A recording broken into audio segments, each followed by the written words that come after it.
Buenos días, tardes a todos. Seguimos con el seminario de economía agrícola. Vamos a empezar con la mesa 4. Esta mesa 4 que la temática es fundamental, factores estructurales y coyunturales del incremento de los precios en los alimentos. Para esta mesa tenemos 3 invitadas, la doctora María Cristina Rosas, la doctora Marcela Amaro Rosales y la maestra Argelia Salinas Ontiveros. Entonces, voy a leer sus currículums conforme vaya dándoles la palabra para que ustedes las vayan ubicando y en caso de que requieran, se puedan acercar a ellas al final de la sesión para cuestiones que quieran abundar. Voy a empezar con la doctora María Cristina Rosas. Ella nos va a presentar un trabajo titulado Los conflictos internacionales como factor de incremento de precios de alimentos en México. Ella es profesora investigadora de aquí de la Facultad de Ciencias Políticas y Sociales de la UNAM, tiene 35 años de antigüedad, es doctora en Relaciones Internacionales, doctora en Estudios Latinoamericanos, maestra en Paz y Resolución de Conflictos por la Universidad de Uppsala en Suecia y cuenta con especialidades en Epidemiología Analítica y en Diplomacia para la Salud Global por la Facultad de Medicina de la UNAM y la Escuela de Altos Estudios Internacionales de Ginebra, Suiza. Es autora de un centenar de libros sobre negociaciones comerciales internacionales, así como tópicos relacionados con la seguridad nacional e internacional y la política global, entre ellos las relaciones internacionales en el siglo XXI, las operaciones de mantenimiento de paz de las Naciones Unidas en el siglo XXI, lecciones para México, China en el siglo XXI hacia una nueva polaridad, y la economía política de la seguridad internacional, sanciones, zanahorias y garrotes, entre otros. Ha sido miembro del panel de expertos de la Comisión Ambiental para América del Norte del Tratado de Libre Comercio de América del Norte. Es también miembro del Consejo Consultivo de la Agencia Espacial Mexicana. Ha recibido múltiples premios, entre ellos ha sido ganador en 3 ocasiones del Premio de Investigación Económica Maestro Jesús Silva Herzog, del Premio al Periodismo Rosario Castellanos, entre otros. Es columnista de la revista Etcétera y también en el diario Río Grande Guardian y es miembro del Consejo Editorial de Globalitica, al igual que comentarista sobre temas internacionales en diversos medios nacionales y extranjeros.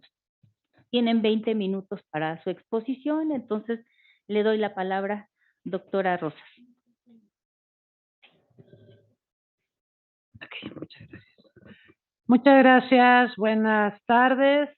Quiero comenzar agradeciendo la invitación del maestro Rojas para participar por segundo año en este seminario de economía agrícola, y el tema que me han pedido abordar versa sobre conflictos internacionales que, dependiendo de la magnitud de los conflictos, pueden ser más o menos disruptivos en diversos ámbitos. Y pues actualmente tenemos 2 grandes conflictos internacionales, por supuesto el que se origina por la invasión de Rusia a Ucrania el 24 de febrero de 2022, y también tenemos ahora el conflicto en la Franja de Gaza en Israel.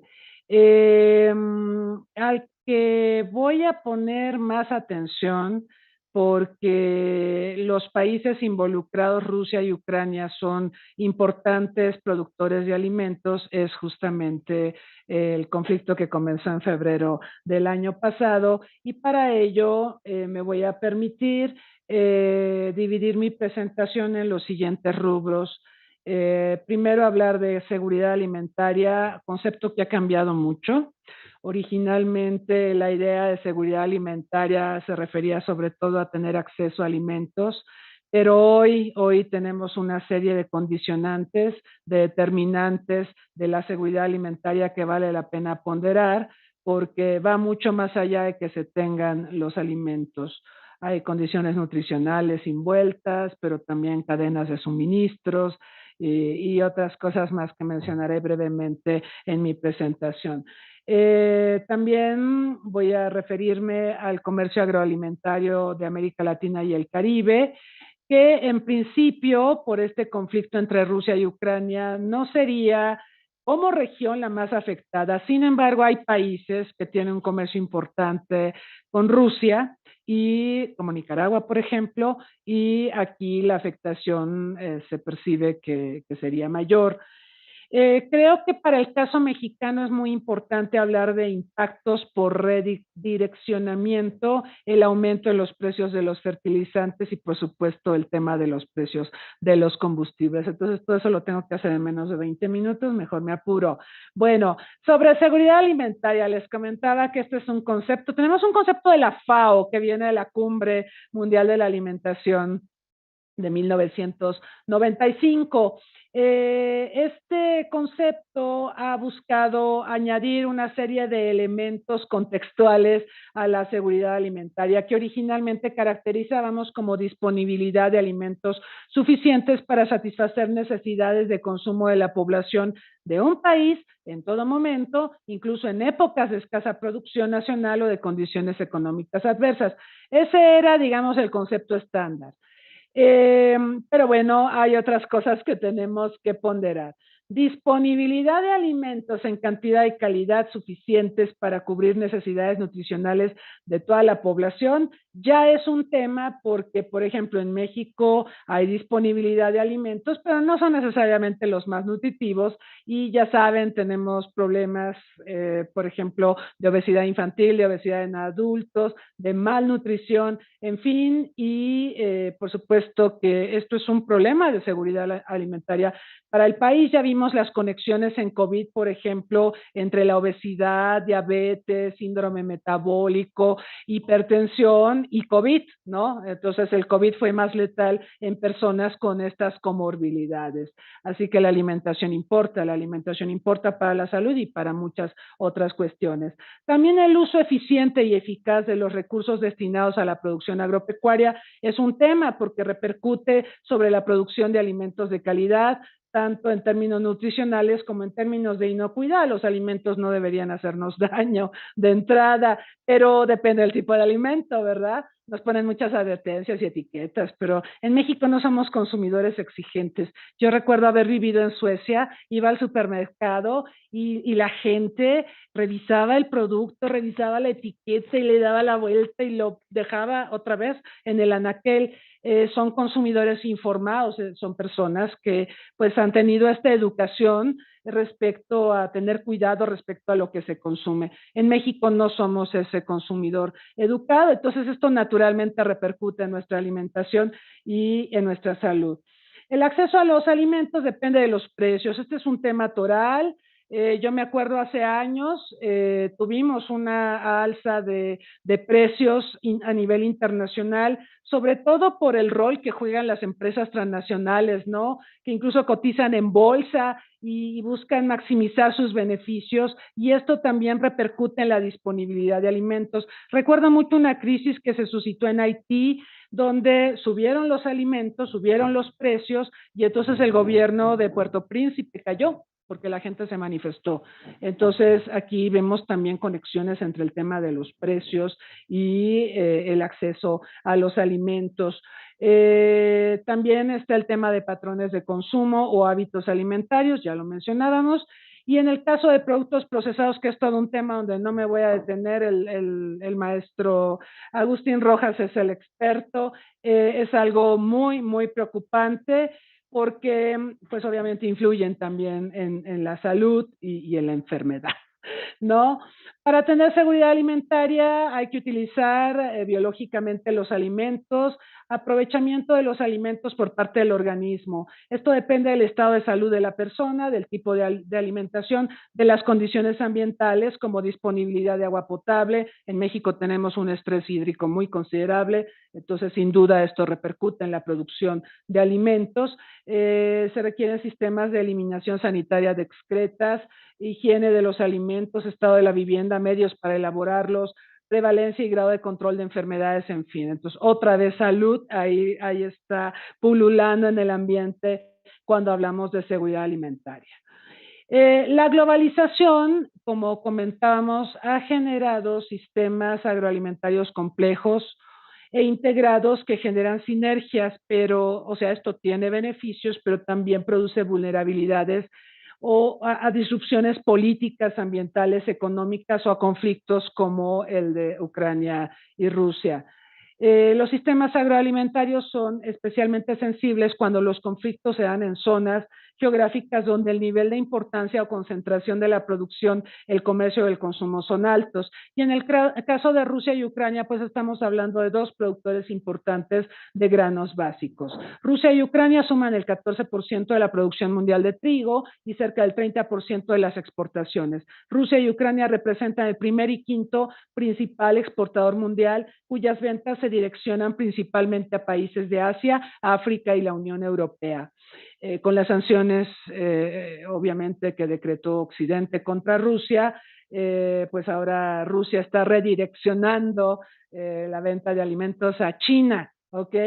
Y bueno, en cuanto al maíz, Ucrania está entre los 4 principales exportadores mundiales, junto a Estados Unidos, Argentina y Brasil, que destinan principalmente estos productos a países de Asia, África y la Unión Europea. Y bueno, la zona ocupada o disputada por Rusia en Ucrania representa el 40% de la producción de trigo. Yo creo que esto es muy importante traerlo a colación. Ucrania, es importante decirlo, es un país que tiene esta tierra negra que es muy fértil. Digo, por supuesto está al norte Chernóbil y la contaminación radioactiva, y pues ahí se acabó cualquier posibilidad de tener producción agropecuaria, que también le afectó a Bielorrusia. Como pueden ver, Bielorrusia colinda al norte. Pero en general el territorio ucraniano es un territorio muy apto para la agricultura y es un granero del mundo, es considerado uno de los graneros del mundo. Desde el punto de vista de seguridad alimentaria mundial, yo creo que es importante recordar que poco más del 40% de calorías que consume el mundo globalmente provienen de 3 cultivos: del trigo, del maíz y del arroz. Y se acabó. Por ejemplo, nosotros somos los hijos del maíz, ¿no? Podríamos decir que en Asia son los hijos del arroz, y el trigo pues está más centrado en los europeos, ¿no? Son los 3 granos más consumidos. Tenemos más de 7,000 variedades de plantas, pero solo 3 utilizamos mayoritariamente para proveernos de calorías. Creo que aquí ya di una respuesta al tema. Deberíamos de diversificar nuestro consumo hacia otras especies vegetales, ¿no? Entonces, de todas las especies vegetales en el planeta, solo 3, trigo, arroz y maíz, proveen más del 60% de la dieta alimentaria de la población actual. La característica de la agricultura moderna, especialmente en Estados Unidos, primer productor mundial, es que está altamente concentrada en algunos productos de consumo masivo y se realiza con una extraordinaria intensidad de capital, junto con una utilización a gran escala de pesticidas, plásticos y agroquímicos. Y claro, esto también ha derivado en muchas polémicas, ¿no? Por ejemplo, el tema de los transgénicos y el tema de producir masivamente, agotando los suelos. Lo de la revolución verde, ya lo vieron con el aguacate aquí en México. Por producir aguacate, pues nos estamos acabando los suelos y aparte tenemos problemas colaterales, delincuencia organizada y demás. Entonces, la forma en que se elabora la producción agropecuaria en el mundo está favoreciendo este escenario. El 20% de las calorías consumidas mundialmente provienen del trigo, y en regiones de África subsahariana, Mesoamérica, África del Norte y Andina es el maíz como porcentaje del total de cereales comestibles. Es el 73%, pues sí, somos los hijos del maíz. 46%, 39%, 36%, respectivamente, ¿no? 73% en África subsahariana y Mesoamérica sería 46%. Aparte son muy importantes los granos para la alimentación animal, ¿no? Eso tampoco hay que perderlo de vista. Bueno, vean la ubicación que tiene Ucrania de sus zonas de cultivo, ¿sí? Y ahí pueden ver el porcentaje respecto a la producción nacional. Hace un momento les mostré un mapa de las zonas que ocupa Rusia en Ucrania, y que si las sumamos todas representan como el 40% de la capacidad productiva de Ucrania. Pero lo que podemos ver aquí es que todo el territorio de Ucrania tiene la disponibilidad para producir alimentos, granos básicos. Bueno, El conflicto armado, este conflicto que arranca en febrero, pero en realidad tiene antecedentes, o sea, hay que recordar lo que pasó en 2014 con la anexión de Crimea y la anexión del Donbass por parte de los rusos, ha desencadenado cierre de puertos y prácticamente la paralización de actividades económicas en Ucrania. Ustedes recordarán que el cierre de puertos provocó una crisis alimentaria prácticamente de inmediato. Y aquí Naciones Unidas, el Programa Mundial de Alimentos, la FAO y el gobierno de Turquía empezaron a trabajar con Rusia y Ucrania para encontrar alguna manera de permitir el uso de puertos para la exportación, de puertos ucranianos para la exportación de granos. Esto se logró gracias a la mediación sobre todo de Turquía, pero este año, el año 2023, expiró este acuerdo. Rusia dijo que que era muy injusto que se permitiera a Ucrania exportar productos agropecuarios y a Rusia no, por el tema de las sanciones, y que entonces si las sanciones no terminaban para Rusia, pues entonces iba a bloquear la venta de granos procedentes de Ucrania al mundo. Esto pues es muy preocupante porque el mundo está tratando de sobreponerse a otras crisis. Actualmente vivimos escenarios multicrisis. La pandemia tuvo efectos devastadores. Por supuesto, estamos tratando de reactivar las economías, pero también tenemos eventos climáticos, eventos ambientales de notable influencia en el desarrollo de las actividades agropecuarias y esto puede abonar a inflación en los precios de los alimentos, a un aumento en el precio de los alimentos y quiero mostrarles ahora el tema de los principales exportadores de trigo. Esto en 2020 son datos de pandemia, pero vean quiénes son los principales receptores de los granos de Rusia y de Ucrania. Rusia es el mayor productor de trigo, seguido de Estados Unidos, de Canadá, graneros del mundo también. Francia, Ucrania está con 18%. Y en este mapa vemos el comercio de trigo ruso y ucraniano en la zona del Magreb, donde es muy importante, en la zona de Medio Oriente y de África Oriental.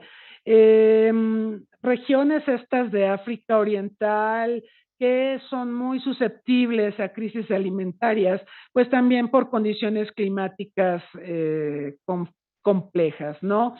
Entonces aquí pueden ver, entre más cafecito lo vean, es más dependiente de la importación de granos. El tema es crítico, pueden ver ahí en el Cuerno de África a Somalia o pueden ver a Tanzania. Y los que están en cafecito más claro son bastante dependientes. Entonces ahí tienen un problema, una afectación a países que tienen bajos ingresos, a países que son sumamente vulnerables por diversas razones, y también cómo está cambiando el rumbo de las exportaciones. Por ejemplo, entre 2021 y 2022, los cereales ucranianos en 2021, China era un comprador importante, el principal, Egipto en segundo lugar, Turquía, y así nos vamos hasta Túnez, pero vemos un cambio importante, una disrupción en 2022, donde Rumania es un país antirruso, ¿no? Se convierte en un socio importante de los ucranianos, China cae al segundo lugar, España sube al tercero, Turquía baja al cuarto y así. Podemos ver un posicionamiento de países que condenan a Rusia como socios que tratan de apoyar a Ucrania con la compra de granos, pero aquí la gran pregunta es, ¿y dónde quedan los países en desarrollo que dependen tanto de las importaciones de granos procedentes de Rusia y de Ucrania? Y bueno, África es muy dependiente. Ahí vean qué tan dependientes son estos países, Eritrea, Sudáfrica, Cabo Verde, etcétera. La lista es sobre todo de países africanos. Es muy impresionante esta lista que nos da la Organización de las Naciones Unidas sobre Comercio y Desarrollo.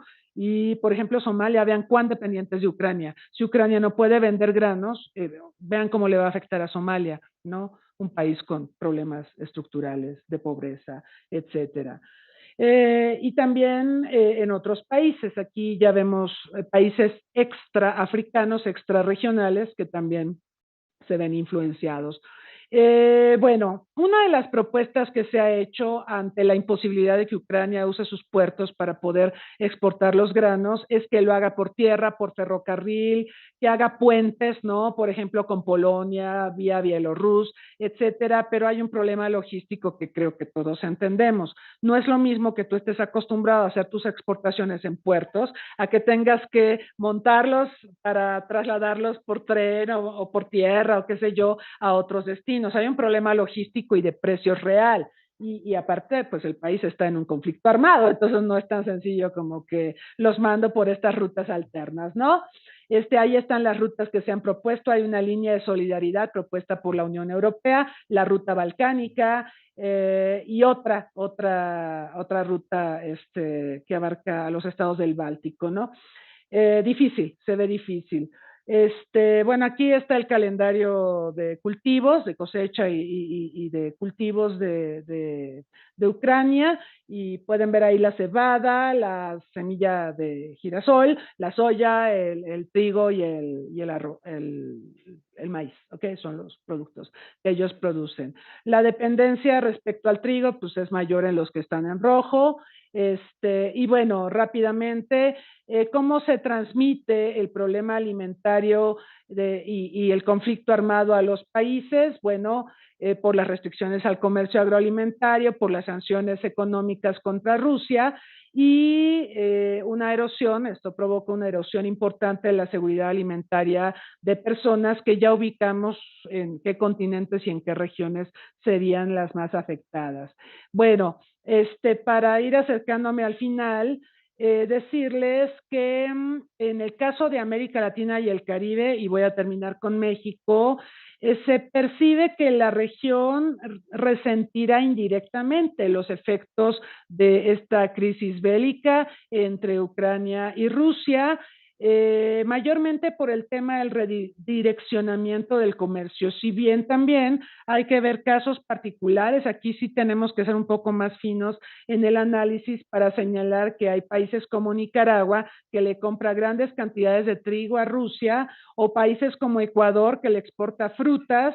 Rusia es su principal destino de ventas de plátano, plantas y flores a Rusia, o Colombia y Paraguay, cuyo principal destino de las ventas de carne bovina congelada es Rusia. O sea, sí tendríamos que irnos ahora sí que país por país para poder dilucidar impactos de este conflicto. Ya dijimos que la interrupción de las exportaciones de Rusia puede provocar un redireccionamiento del comercio y abrir una oportunidad de exportación principalmente para países que tienen capacidades exportadoras de productos de molinería, cereales, grasas, aceites, semillas oleaginosas. Se ha hablado mucho de que hay una ventana de oportunidad para Argentina y Brasil, por ejemplo, porque Argentina es un granero, Brasil también tiene capacidades agropecuarias interesantes.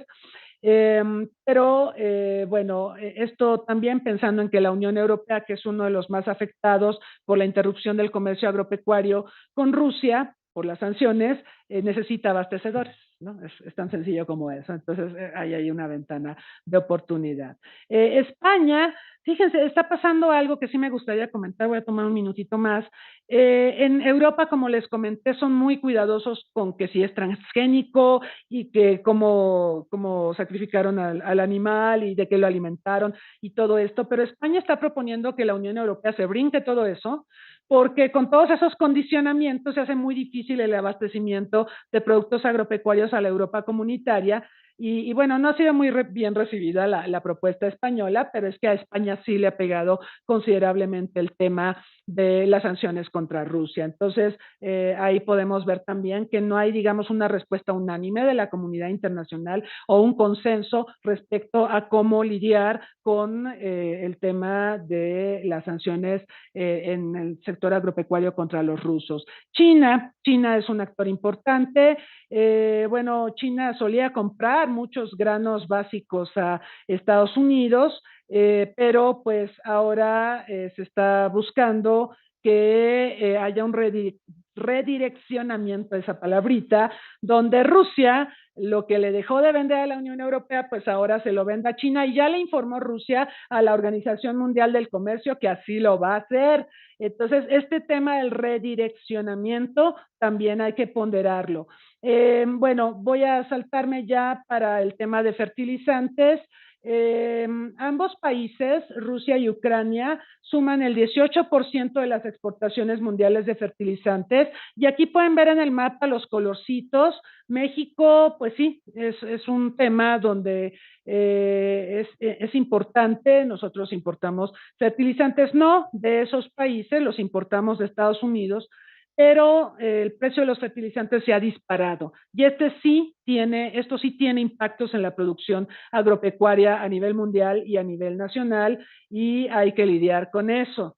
¿Y qué más? Bueno, cómo han crecido los precios de los fertilizantes, el gráfico es impresionante, ¿no? Vean, marzo 2022, a un mes de que inició el conflicto armado y se fue a los cielos, ¿no?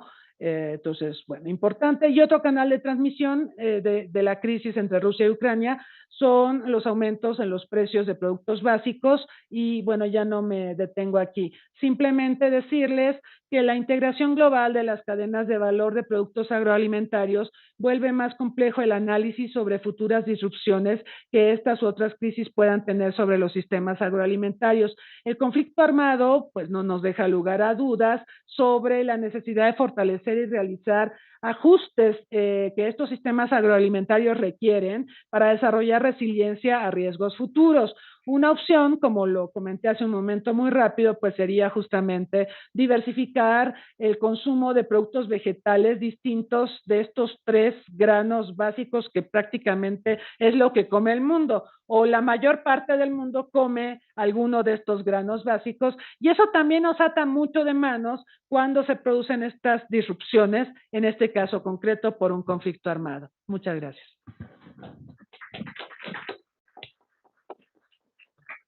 Muchas gracias, doctora Rosas. Muy interesante y sobre todo nos permite ver, ¿no?, esto que estamos tratando de entender, eh, los factores estructurales, ¿no?, de los precios, que tiene que ver sobre todo con estas relaciones de poder a nivel mundial y también a nivel nacional y local.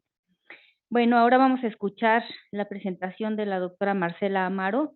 Ella nos va a hablar de biocombustibles, biotecnología como factor de incremento de precios de los alimentos en México.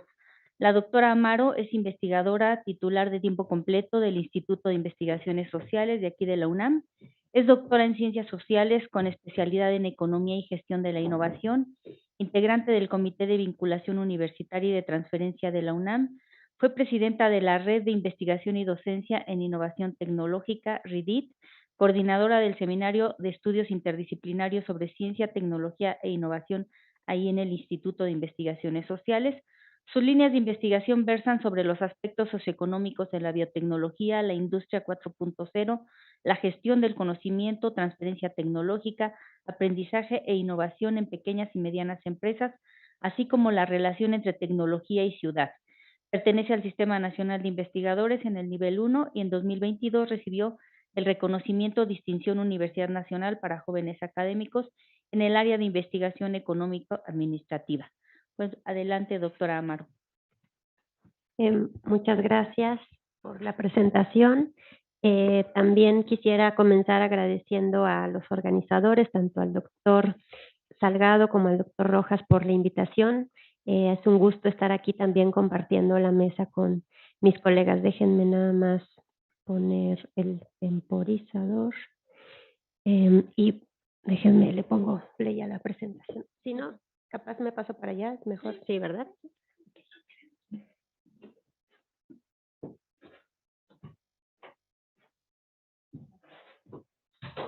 Ahí le pasamos el micrófono. Sí.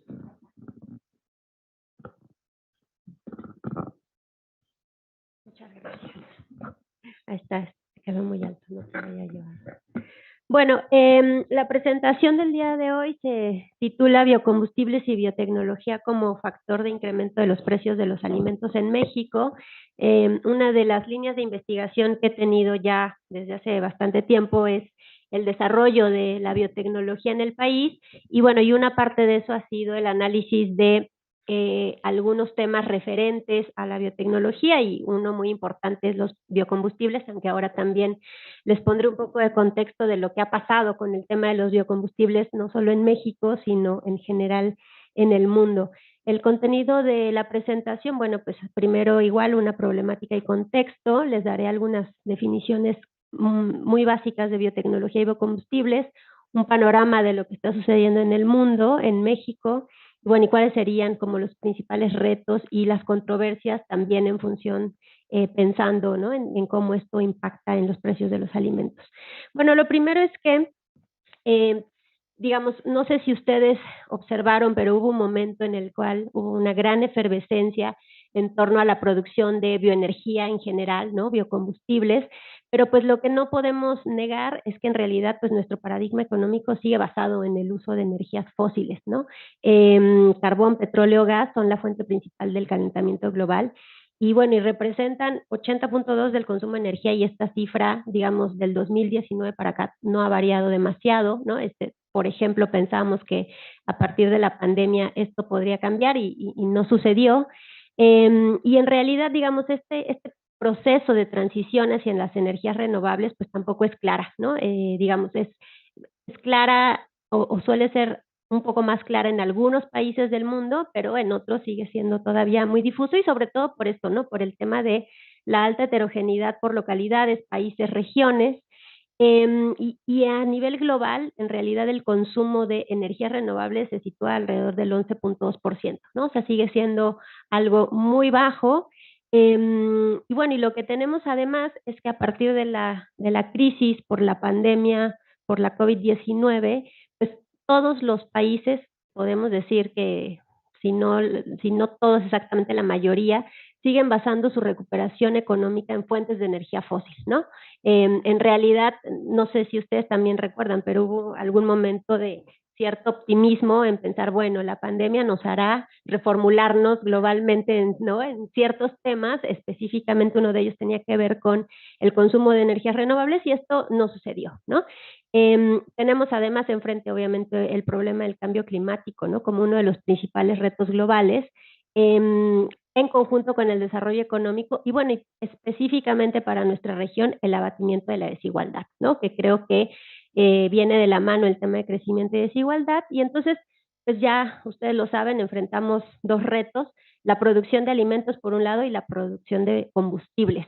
Y además, digamos, son dos retos que vienen de la mano, ¿no? Y que ahora se los plantearé. En la producción, entonces, tenemos pues dos cuestiones inminentes de combustibles, abastecer una demanda creciente y también hacerlo de manera sostenible. Bueno, pues la biotecnología, una definición muy amplia, ¿no? Son todas las técnicas que utilizan células vivas, cultivos de tejidos, moléculas derivadas de organismos, que pueden ser enzimas, pueden ser algas, pueden ser bacterias, para modificar un producto, mejorar una planta, un animal, un microorganismo, en fin, en realidad es esta idea de procesos que manipulan y modifican organismos vivos, ¿no? Para crear nuevas prácticas, procesos, aplicaciones, productos que tienen muy diversas aplicaciones. Y tenemos pues muy diversos tipos de biotecnología, en específico acá nos vamos a concentrar en la biotecnología aplicada al sector agrícola, ¿no? Lo que le llaman biotecnología verde. Y también tenemos distintos niveles de biotecnología, biotecnología tradicional, biotecnología moderna, yo podría decir todavía biotecnología ultramoderna, ¿no? Porque de pronto cuando hablamos de organismos genéticamente modificados nos quedamos en la biotecnología moderna, pero ahora hay técnicas mucho más avanzadas de lo que son los transgénicos, y bueno, y que están a la orden del día y que en realidad se van a potencializar por la aplicación, además de otras tecnologías, como las tecnologías relacionadas al proceso de digitalización, grandes datos, big data, ¿no? Todo esto pues ya también está en la parte agrícola y de la biotecnología en particular. Bueno, y esto dio lugar también a pensar si podíamos hablar de bioeconomía, ¿no? Toda esta forma de generar productos de base biológica y la bioenergía en realidad pues sería uno de los procesos fundamentales, ¿no? Que componen a repensar el mundo a través de la bioeconomía. Y lo que tenemos un concepto que tiene que ver con el concepto de biorefinerías, y es algo pues bien interesante, ¿no? Porque ahorita vamos a hablar, en realidad hay distintos tipos de biorefinerías, hay distintos propósitos también de las biorefinerías, y simplemente piénsenlo así, una biorefinería sería el símil de una refinería, pero basada en procesos biológicos, ¿no? Entonces, se produce energía, pero también se pueden generar productos derivados de esos productos naturales, ¿no? Digamos, de base biológica, con cierta tecnología. Y tenemos entonces digamos que esta controversia entre energías fósiles malas y energías renovables buenas. Y eso, pues, lo primero que me gustaría decir es que es una falsa dicotomía, ¿no? Porque en realidad las energías fósiles pueden tener un nivel de uso y manejo tal que pueden aspirar a ser sostenibles en mezcla con energías renovables. Y hay energías renovables que contaminan. O sea, todavía tenemos un problema, ¿no? Que es que no todas las energías renovables son 100% limpias, ¿no? Ni sostenibles. Entonces, habría que matizar, ¿no? Hasta dónde la transición energética, digamos, la elección de hacia dónde se dirige la transición energética, pues qué implicaciones tiene, no solamente en términos medioambientales, sino, por ejemplo, en los alimentos, y esto es algo que vamos a ver. Bueno, entonces la reducción de emisiones, ¿no? Puede llevarse a cabo mediante el secuestro de carbono, gestión de emisiones de metano en toda la cadena de valor de energía fósil, por ejemplo, ¿no? Ya hay aplicaciones tecnológicas que lo permitirían.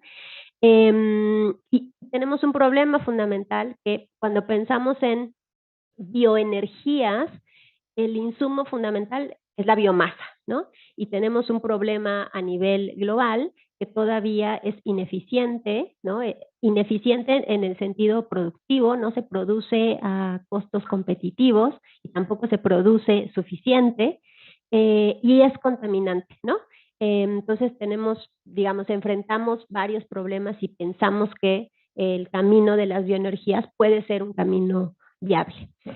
Bueno, ¿qué son los biocombustibles? Pues estos, como les decía, son extraídos de la biomasa, que puede ser materia orgánica, en general reciente que haya derivado de animales y vegetales, como resultado de procesos de conversión fotosintético, y puede provenir de residuos de cultivos agrícolas, actividades forestales, basura industrial, humana o animal.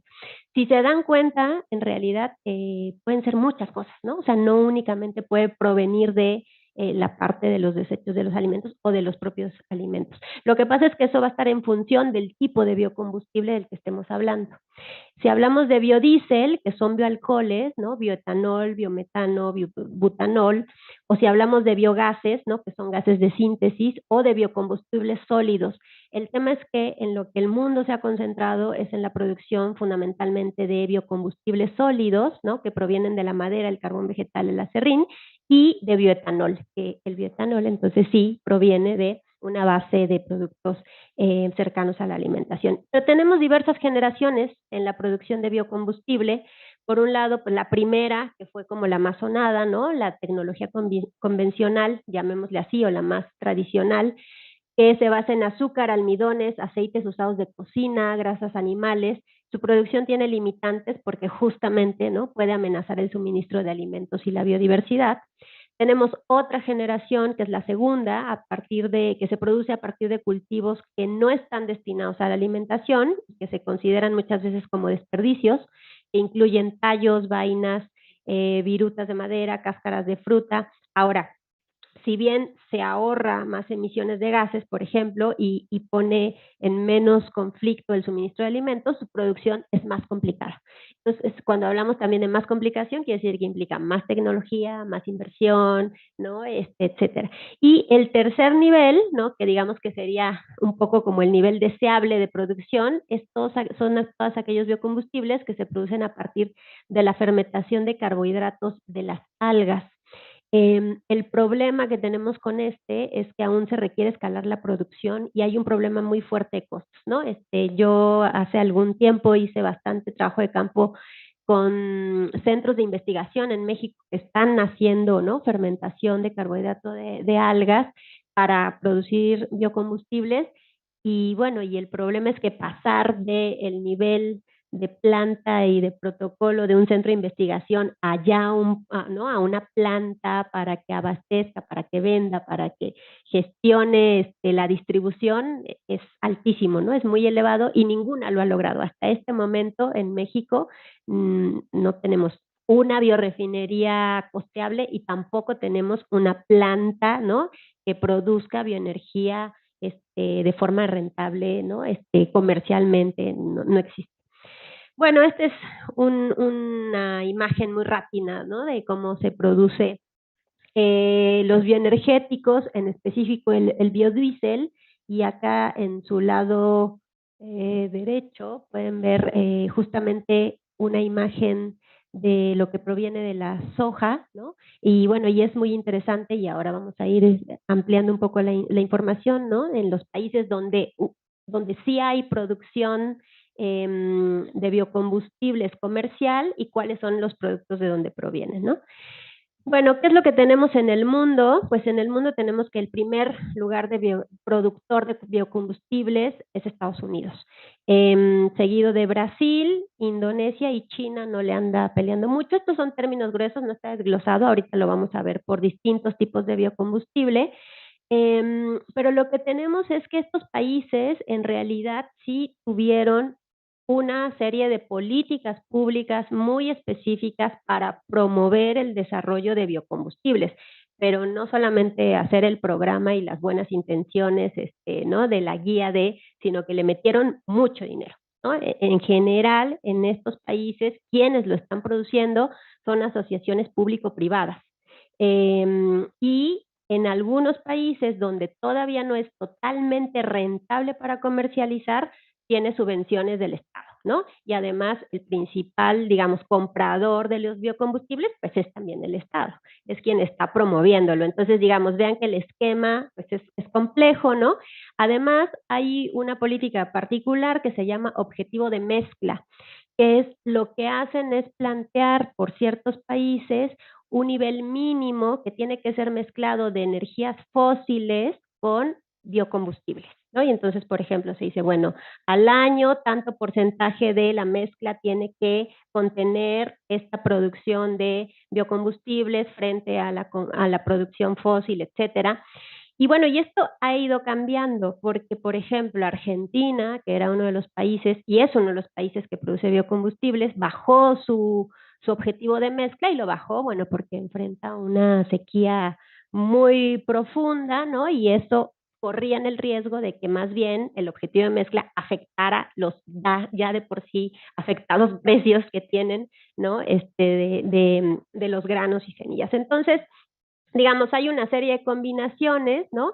Lo que pasó con la pandemia en el 2020 fue que en general hubo una caída en el uso mundial de combustibles, en general de combustibles, obviamente debido a las restricciones de movilidad, de biocombustibles también se vio afectada y por lo menos hasta datos de 2021-2022, en realidad la recuperación ha sido parcial. Entonces, digamos, pensemos que veníamos teniendo como esta especie de impulso en algunos países para su producción, pero a partir de la pandemia se detuvo, bajó y no se ha recuperado el ritmo ni de producción ni de comercialización, ¿no? El consumo de etanol sigue por debajo de los niveles de 2019 y obviamente, pues esto está en relación de los altos precios de las materias primas, ¿no? Ahorita vamos a ver por qué, pero bueno, aceite vegetal, maíz, caña de azúcar y melaza, ¿no? Que han tenido pues subidas muy importantes, obviamente también han afectado la producción de biocombustibles. Y bueno, y los cuellos de botella de los cuales también ya María Cristina nos hablaba, ¿no? En torno a las cadenas de suministro, obviamente, nacionales, incrementaron todos los costos de producción, en la mayoría de los países y regiones. Entonces, lo que podemos ir viendo es que tenemos una serie de múltiples dependencias, ¿no? La producción y precios de combustibles fósiles, ¿no? Siempre van a impactar en los precios de los biocombustibles, la producción y precios de las materias primas y el desarrollo tecnológico. Entonces, digamos, analizar lo que sucede, ¿no? Nos implica ver sí o sí el escenario de estos. Acá tenemos la clasificación de la producción de biocombustibles y las principales materias primas. Les puse en rojo las de etanol. Si ustedes pueden ver, el primer lugar lo tiene Estados Unidos, casi el 50%, seguido de Brasil y China, y pueden ver de dónde proviene, ¿no? La producción específicamente de etanol. Si se dan cuenta, en Estados Unidos viene el maíz, en Brasil de la caña de azúcar y maíz, y en China del maíz y yuca, de la maíz y la yuca, ¿no? Pues tenemos combinaciones también tecnológicas distintas, mientras que para la producción de biodiesel el primer lugar es la Unión Europea, proviene de aceite de colza, aceite de palma, y en los aceites de cocina usados, ¿no? Que esto también fue un tema en la pandemia, porque obviamente al cierre de restaurantes, la movilidad, ya no se pudo gestionar todas estas cadenas que recolectaban, ¿no? De los restaurantes fundamentalmente, porque no se recolecta casi de casas y hogares, ¿no? Sino de restaurantes. Entonces esto también se vio muy afectado. En segundo lugar tenemos Estados Unidos, con aceite de soya, aceite de cocina usados, ¿no? Y el tercer lugar tenemos a Indonesia con aceite de palma. Pero bueno, hay varios problemas asociados, no solamente con el tema del aceite de cocina usado, sino con el aceite de palma, ¿no? Ahorita también lo platicamos un poquito. ¿Qué pasa con la tendencia en la demanda? Pues tenemos un cambio en la tendencia de las demandas, ¿no? Tanto de etanol como de biodiesel. En realidad tenemos que todos más o menos se han mantenido a la baja, ¿no? A partir de lo que pasó con la pandemia. Y además tenemos un tema importante que es la Unión Europea, por ejemplo, ¿no? Clasificó el biodiesel basado en aceite de palma con una categoría de alto riesgo, de cambio indirecto en el uso de la tierra, ¿no? O sea que justamente es una advertencia de si seguimos produciéndolo de aceite de palma, pues en realidad vamos a tener conflictos, ¿no? En cómo estamos haciendo esta conversión de tierra. Y además lo determinó con un alto potencial de incrementar las emisiones de gases de efecto invernadero proveniente de la deforestación o la conversión de tierras. Entonces, esta directiva limitó el uso del aceite de palma, lo cual obviamente también afectará, ¿no? La producción de los otros mercados. Argentina redujo la tasa de mezcla, como les decía, de biodiesel al 5%, dada la sequía. India más o menos se calcula que crecerá un poco en la producción de etanol, sobre todo en la caña de azúcar, ¿no? Con la tasa de mezcla de etanol que tienen del 20%, o sea, su meta es al 2031 tener la tasa de mezcla en el 20%, lo cual es bastante considerable. Brasil y el sudeste asiático, bueno, ahí es bien interesante lo que está pasando porque ahí tienen una asociación con empresas de la industria automotriz para empezar a usar bioenergía en la industria, ¿no? En los nuevos autos que están tratando de generar, pero desde el diseño del auto ya se está pensando cómo se incorporan los biocombustibles, ¿no? Entonces, esta asociación es muy importante. Bueno, Brasil es un país muy importante también para la producción automotriz en el mundo, ¿no? Pero entonces lo que estamos viendo es que hay una tendencia a que el comercio de biocombustibles también sea dominado por unos pocos actores mundiales, ¿no? Pues que no nos suena nada raro, ¿no? La concentración. Esta rápidamente es la evolución del consumo mundial del etanol, ¿no? Si ustedes lo ven, en realidad arriba tienen el del etanol, abajo el del biodiesel, pero los que tenemos, pues es casi que quienes lo están produciendo también lo están consumiendo, ¿no? La Unión Europea, Estados Unidos, Brasil, China. China está obviamente, bueno, China llega y nos rompe todos los esquemas, ¿no? Pero China aparece como un jugador muy importante que además está desarrollando una serie de programas en esto. ¿Y qué tenemos con la evolución de los precios de los biocombustibles y las materias? Lo mismo, van de la mano, ¿no? Están juntitos, no hay manera de separarlos, ¿no? Porque justo lo que les decía, ¿no? Esta relación y estas interdependencias. En las materias primas, lo que podemos ver a nivel mundial para bioetanol y biodiesel es que la mayoría, si se dan cuenta, el porcentaje no ha aumentado demasiado, no están todos menos del 30%, pero todos en aceite de colza, por ejemplo, ¿no? Es muy alto el nivel y en aceite de palma. Entonces, digamos, vean que el tema de los aceites está complicado. Y ya para cerrar, pues, ¿qué tenemos en México? Y con esto voy a poner también mis conclusiones. Primero, en México hay un montón de marco legal, institucional, ley, promoción, regulación, programa, ley de transición, etcétera. Según los datos oficiales, hay 7 plantas de biodiesel y bioetanol. Según tenemos alrededor de, por lo menos hasta el 2017, 960 proyectos que fueron apoyados para la producción de biocombustibles, incentivos. Pero lo que yo les puedo decir es que, y esto pues con conocimiento de causa, porque me dediqué mucho tiempo a rastrear los proyectos y lo que se hizo, es que todos son proyectos, la mayoría de centros de investigación, de universidades, ¿no? O sea, no hay proyectos productivos. En realidad hay unos pocos intentos y como siempre tenemos 1 o 2 casitos de estudio de quien ya logró la biorefinería, de quien está haciendo algunas cosas, pero no hay un desarrollo, ¿no?, de biocombustibles en México más que a nivel de eso, llamémosle investigación básica. Todavía no escalable, ¿no? Hay una serie de empresas, pero la mayoría de estas empresas lo que hace es recolectar el aceite, ¿no?, y hacer algunos pasitos del biocombustible, pero no se comercializa, ¿no?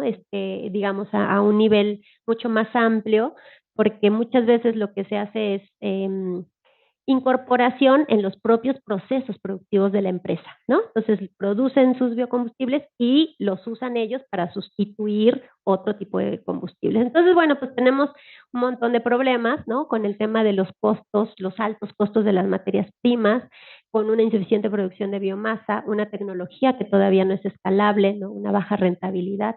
En México, pues hay una falta de incentivos, soporte público.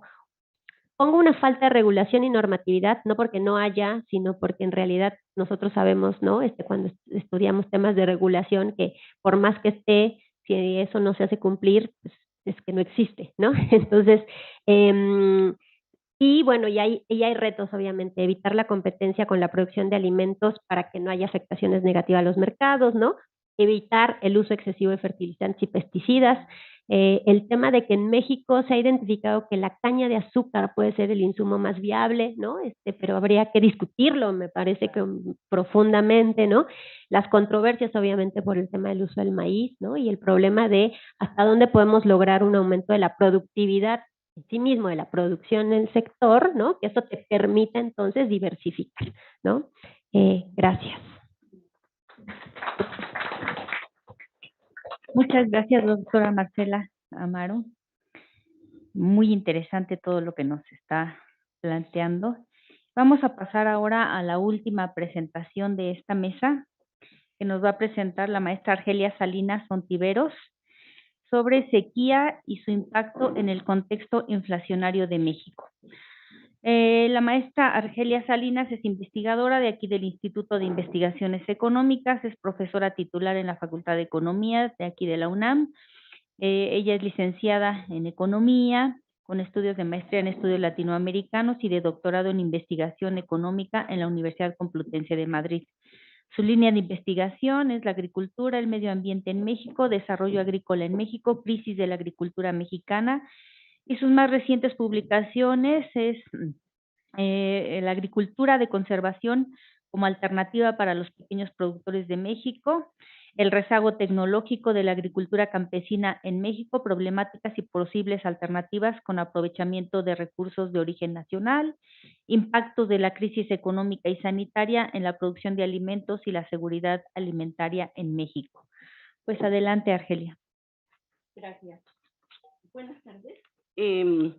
Bueno, tenemos encima guerras, tenemos alimentos que están resguardados a causa de la misma, que son millones de toneladas, como ya lo estaban explicando aquí la doctora Cristina, pero encima de todo eso, sí, tenemos un gran problema, que es el del cambio climático. Y dentro del cambio climático, que pues está asolando al mundo entero, ¿no? Impacta al mundo entero.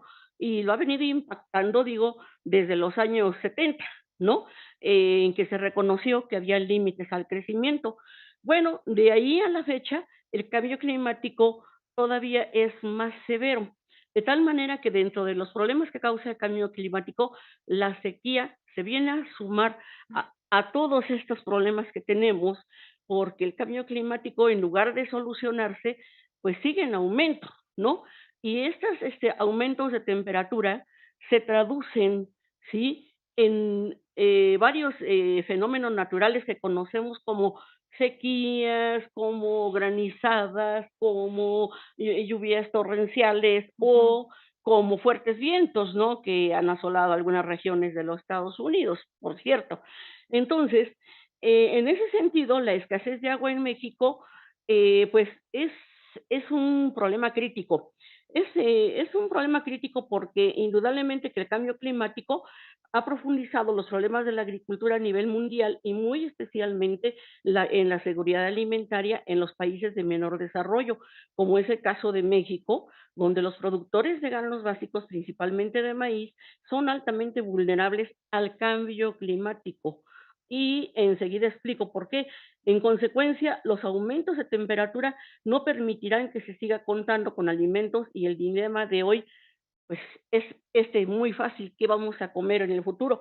Porque todo lo que comemos, ¿sí? Lo podemos extraer del planeta Tierra a partir del agua y los suelos, pero si el agua y los suelos están altamente deteriorados, entonces nosotros ahí tenemos una limitante muy fuerte y si a eso la conjuntamos con la sequía, tenemos muchos límites para la seguridad alimentaria. Además de todo lo que ya relató también la doctora Marcela. sí, perdón. Bueno, entonces, en ese sentido, el sector agropecuario siempre ha sido un sector estratégico, pues, para todos los países del mundo, mucho más para los subdesarrollados, porque hemos sido históricamente productores y exportadores de alimentos, si bien es cierto que en la actualidad nos hemos convertido en unos grandes importadores. México importa más del 40% de sus alimentos básicos, entre ellos el maíz, que es nuestro alimento principal. Entonces, en ese sentido, es que tendríamos que preocuparnos, pues, por esto del desarrollo sostenible, de todos tantos planes y programas que se han pospuesto, ¿no? Primero eran a 2015, a 2020, ahora ya son a 2030 y en lugar de resolverse los problemas de deterioro de los recursos naturales y sobre todo de pues frenar de alguna manera este cambio climático, se está profundizando. La FAO considera que de aquí a 2050 se tendrá que incrementar la producción agrícola mundial en 70%. Frente a eso, tenemos este panorama de que inclusive en algunas regiones ya mucho de los granos básicos se ha destinado primero para la alimentación del ganado, ahora ya es para alimentar los coches, ¿no? Y bueno, en ese sentido es que nosotros vemos con mayor preocupación el riesgo de inseguridad alimentaria y hasta de hambre a futuro. Entonces, paradójicamente, pues las emisiones de CO2 que tienen su origen, sobre todo en los combustibles fósiles, hoy el maíz, como les decía, pues se está ocupando para muchas otras cosas, inclusive para la industria química y para los llamados bioenergéticos. En tanto, pues muchas regiones del mundo presentan déficit severo en la producción de alimento y en las necesidades nacionales que ya no podrán cubrirse mediante las importaciones, sobre todo en momentos en que pues hasta el comercio de alimentos se hizo muy lento ahora con la pandemia, ¿no? No llegaban los alimentos, allí se encarecieron, la especulación también hizo lo suyo, ¿no? Y en lugar de eso, entonces tenemos un incremento de precios, además, y un incremento de precios que yo le digo es que es un incremento ficticio, porque muchas veces los alimentos ahí están, pero si no se pueden trasladar para comercializarlos de una región o de un estado a otro, entonces tenemos un gran problema. Hoy estamos entonces frente al surgimiento de nuevos problemas como es el aumento del calor, mayores inundaciones, mayor intensidad en las sequías, así como tormentas tropicales y huracanes más intensos y campos de refugiados climáticos por el desastre que afecta a todos los países, pero en mayor medida a los países subdesarrollados y dependientes, como es el caso de México, y ahí podríamos mencionar a varios países de América Latina y el Caribe, Honduras, Venezuela, muchos países de nuestra región, ¿no? Que se han convertido, pues, en expulsores de refugiados climáticos, de refugiados por gobiernos represivos, etcétera. Entonces, en este caso, aquí los pequeños productores, de verdad, digo yo, que les llueve sobre mojado, ¿no? sobre todo porque son los pequeños productores los que realmente están generando la mayor parte de los alimentos básicos, ¿sí? Aunque con muy pocas hectáreas comparado con los grandes empresarios, son los que están produciendo a veces para el mercado interno y a veces únicamente para el consumo familiar, pero es así como se sostiene la alimentación de los hogares en los países dependientes y subdesarrollados, que aún lo somos. No se ha demostrado que no. Entonces, el modelo actual de economía en general y de la economía agrícola en particular, nos alerta sobre los límites que tiene la importación de granos básicos y la exportación de hortalizas y frutas, estas últimas conteniendo porcentajes altos de agua, cuyo precio no se incluye, o ganado en pie, y es lo que pasa con las frutas y legumbres aquí en México. Cuando se da cuenta de las cifras exitosas que tenemos en exportaciones, esto se refiere a la exportación de jitomate, de frutas, legumbres, aguacate, ¿no? Pero nuestra balanza comercial es deficitaria porque nosotros estamos importando mucho de los granos básicos, ¿no?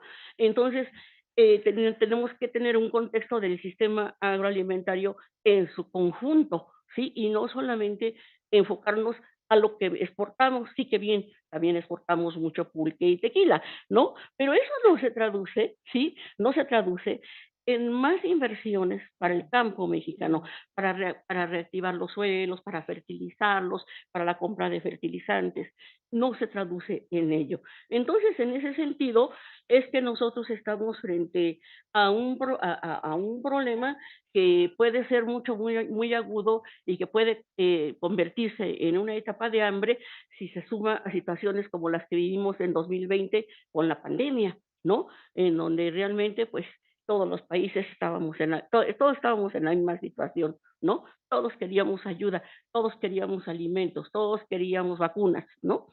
Entonces, bueno, es crítico. Y perdón, ¿dónde está la presentación?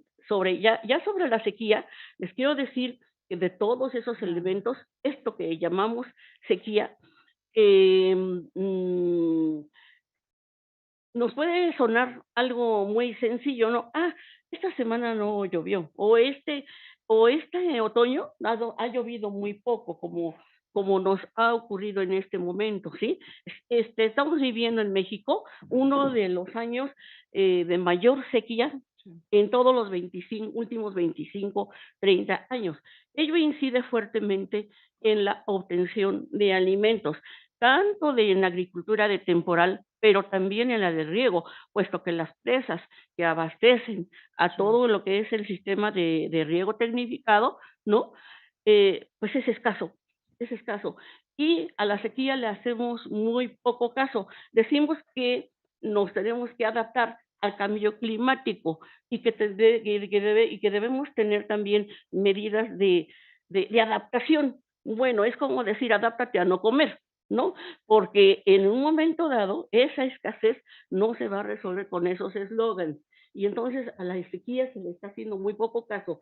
Y en ese sentido es que uno de los estudiosos que fue muy visionario, que es Enrique Florescano, nos dice en su libro sobre sobre la sequía, que la sequía y las condiciones climatológicas piden tomarse en consideración por quienes se ocupan de los procesos históricos de México, sean esos de corta o de larga duración.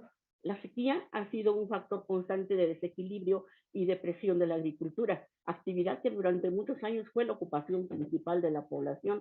La historia de las sequías en México muestra que los efectos que producen los cambios climatológicos se transmiten al conjunto de la sociedad en la forma de carestía, hambre, epidemias, mortandades, explosiones sociales y conflictos políticos. Esto ya lo decía el autor en 1995. Entonces, eh, de este modo, se señala que pues el impacto que pueden tener estas sequías es muy fuerte y muy destructivo, no solamente por sus efectos inmediatos en la producción, sino por la forma negativa en que se relaciona con otros factores que intervienen en la producción agrícola. Así, la sequía es el enemigo número uno, debido a que solo 7% de la tierra recibe 40% de la lluvia en México. Este 7% se ubica en el sureste del país, que además es la parte menos poblada, fíjense ustedes. Así que la sequía, como acompañada de heladas, inundaciones, huracanes, como yo les decía, va a tener fuertes impactos más en unas regiones que en otras, pero cualquier fenómeno que afecte en forma adversa a la agricultura repercute en el resto de la economía, provocando trastornos sociales y políticos y hasta revoluciones. Ahora les comento por qué. Porque creo que tenemos que acudir un poco a la historia económica mundial y a la historia también económica de México, ¿no? En 1850 se identificó en Europa un periodo de calentamiento prolongado. Eso en 1850, y todavía no teníamos toda la destrucción de la energía fósil. Los cultivos se perdieron y las granjas y parcelas agrícolas disminuyeron.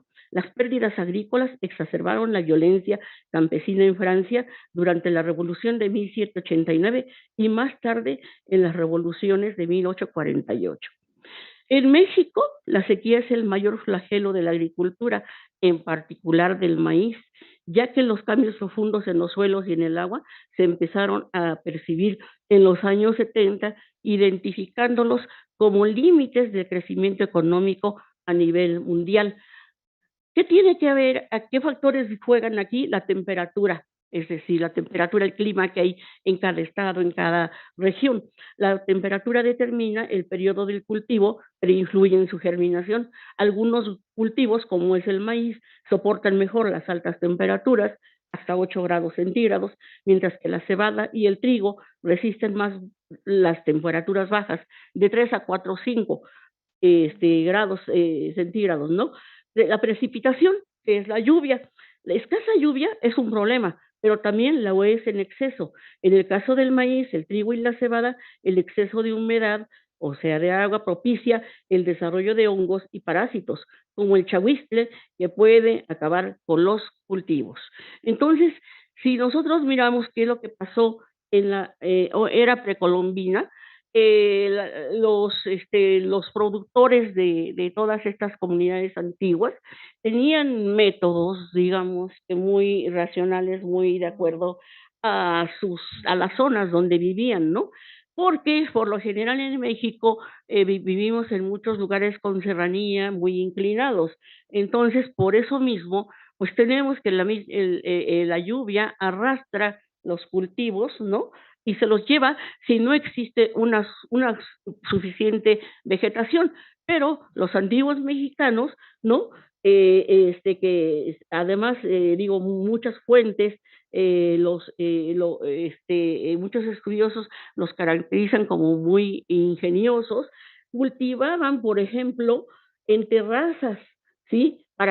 Y bancales para conservar la humedad y evitar los deslaves del suelo. En tierras situadas en declives suaves, sin riego, se practicaron formas de acondicionamiento del suelo como son el uso de hoyos, camellones, cajetes, para conducir el agua de la lluvia a pequeñas represas. En zonas pantanosas se hicieron chinampas y para dejar reposar la tierra se desarrollaron métodos de rotación de cultivos y de asociación de unas plantas con otras.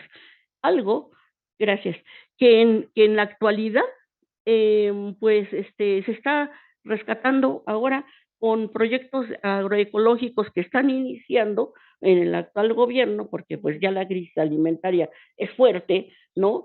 Y pues ayer nos explicaba el doctor Volvini cómo frente a una población también cada vez más empobrecida, no podemos tener alimentos caros y menos una inflación de largo plazo que no sabemos ni para cuándo va a terminar, ¿no?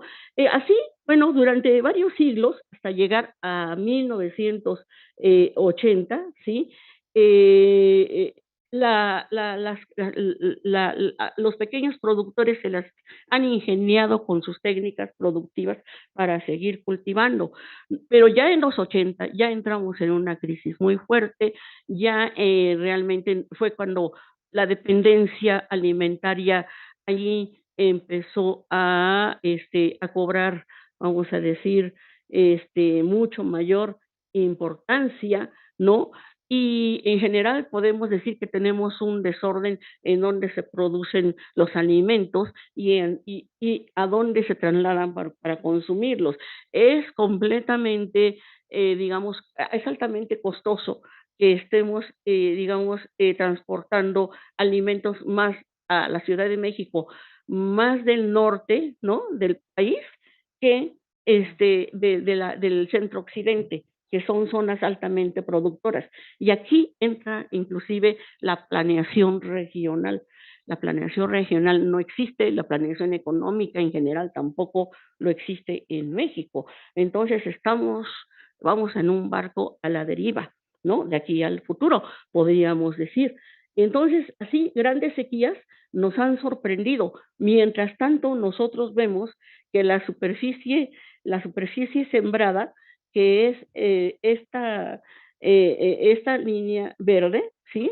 Siempre es mayor, ¿sí? De 1994 a 2022, pero la superficie cosechada, perdón, siempre es menor. Lo que tiene que ver pues, el cuidado, digo, de los suelos, el agua, el contar con agua de temporal en zonas de temporal o agua de riego en donde existe agricultura altamente tecnificada, que es en la región norte principalmente y en la región centro-occidente, ¿no? Bueno, entonces, esta es, ay, no me, em,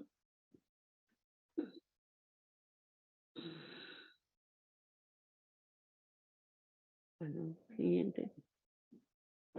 No camina el mouse. Gracias.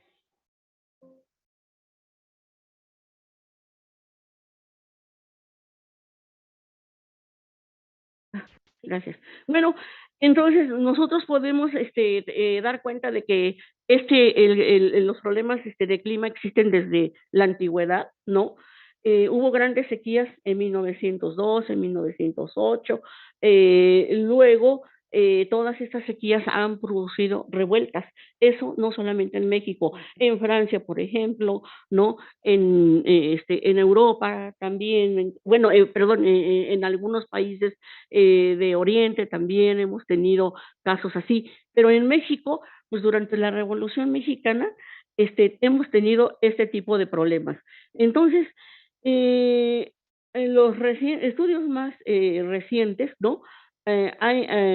Nos dicen que hay que correlacionar la probabilidad de lluvias y su variabilidad por regiones, que muestran que las regiones de mayor variabilidad en la precipitación son las que tienen mayor riesgo de sequía.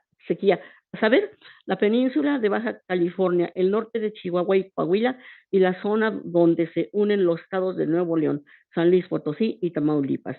Y la región más estable en cuanto a lluvias, que es el Golfo de México, en particular los estados de Tabasco, Campeche y Chiapas. Entonces, digo, creo que esto nos da idea de cómo, por ejemplo, las obras de infraestructura podrán incentivar de alguna manera, ¿no? El arribo o la exportación de alimentos de esta región sur, que es muy vasta y que además también tiene menos riesgo, es menos vulnerable a la sequía. Y bueno, pues quedan aquí porque creo que ya está acabando el tiempo, pero en el mundo tenemos una serie de casos que están padeciendo y la sequía y que va en aumento, incluida Australia, considerada mucho tiempo como el granero del mundo y que todavía aparece en una lista de importante abastecedor para Europa, ¿no? Pero Australia tiene problemas de sequía muy, muy fuertes. África, bueno, tenemos Somalia, en Argelia, sí, tenemos una sequía bárbara también, ¿no? Que no tiene cómo resolverse. ¿Qué es lo que se hace? Bueno, se recurre a la ayuda de la FAO, a la ayuda en alimentos. Ayuda de momento, pero yo creo que lo que se tiene que ver son las características estructurales y en general tenemos que revisar este modelo de producción, ¿sí? Sustentada en combustibles fósiles, ¿sí? Con gran deterioro del agua y de los suelos. En general, en México, el agua está altamente deteriorada, más del 50%, y los suelos en más del 40%. Y todavía no tiene cómo resolverse este problema. Actualmente y durante estos años se ha tratado de impulsar la agroecología en algunos estados de la República. Igualmente, se está tratando, por ejemplo, de recolectar el agua para uso rural, ¿no? Así en esto, en pozos de agua, etcétera, con medidas muy rudimentarias que tuvieron que haber hecho hace mucho tiempo, hasta con el bombardeo de nubes, aunque pues creo que tiene también sus pros y sus contras, ¿no? Pero se está pensando en seguir bombardeando nubes artificialmente para tener agua, cuando pues también el factor educación nos hace mucha falta, ¿no? Pero sobre todo ese factor educación, pues es una tarea del Estado. Todo esto que he estado comentando tiene que estar en la política pública, ¿no? Adecuadamente planeada, ¿no? Y muy seriamente aplicada hacia aquellos sectores que más lo necesitan, que son los pequeños productores en México, campesinos y no campesinos, y que son más de 6,5 millones en este país.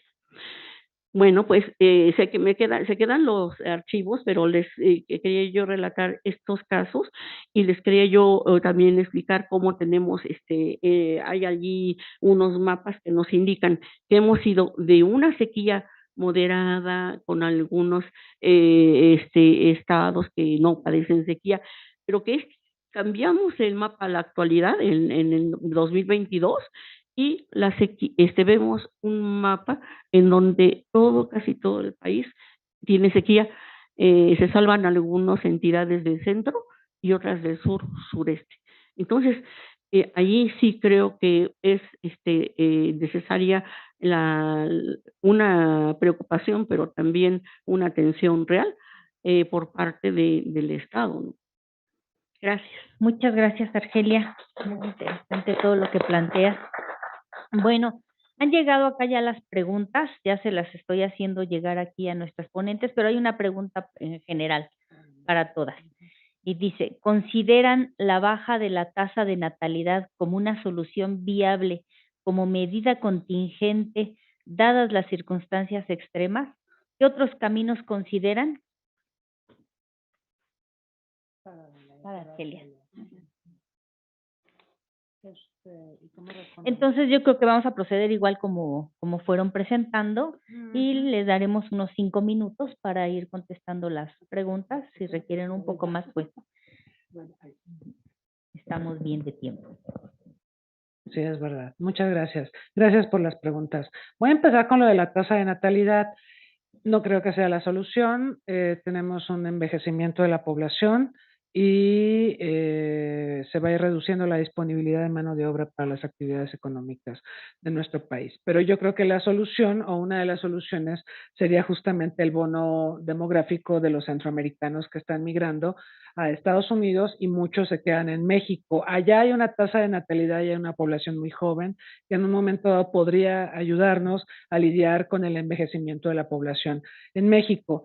Y podríamos involucrarlos en muchas actividades, incluyendo las del sector agropecuario. Recuerden ustedes que tenemos el problema del abandono del agro, la migración de personas que viven en zonas rurales, también de zonas urbanas, claro, y profesionistas a Estados Unidos, pero sí hemos visto un abandono de las zonas rurales y sí necesitamos mano de obra para eso. Entonces, quizá con una política mejor orientada respecto a la migración, hasta podemos beneficiarnos ampliamente si desarrollamos políticas de atención al migrante y de fortalecimiento de las actividades agropecuarias.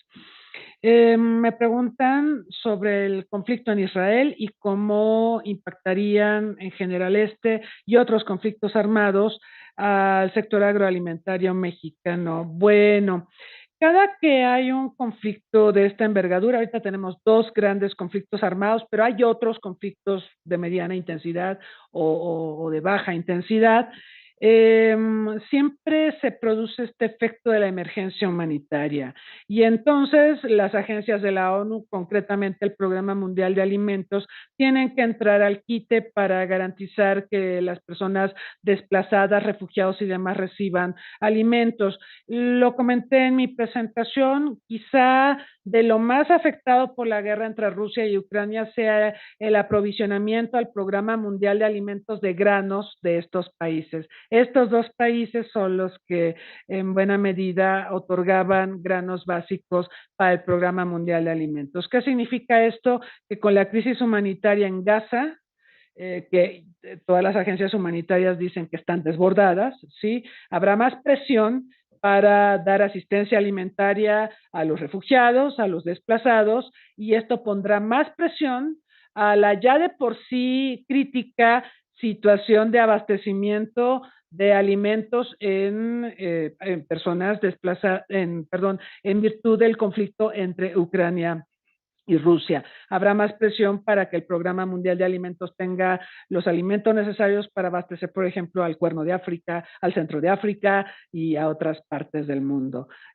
¿Cómo puede afectar esto al sector agroalimentario mexicano? Veremos un aumento de precios adicional al que hemos visto en los granos y en los alimentos.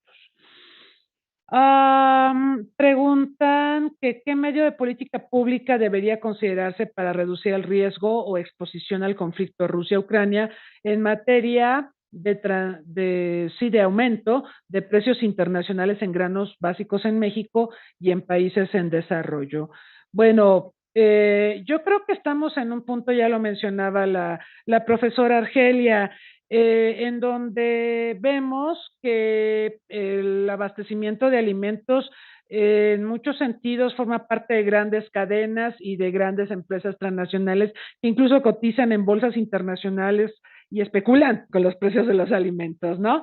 Y en realidad son pequeños productores los que sacan la cara y ayudan a abastecer al mercado interno. Yo creo que algo en lo que tendríamos que pensar, y no está peleado con los compromisos agropecuarios que tenemos en el Tratado de Libre Comercio o en el TEMEC ahora, es fortalecer las capacidades productivas en México.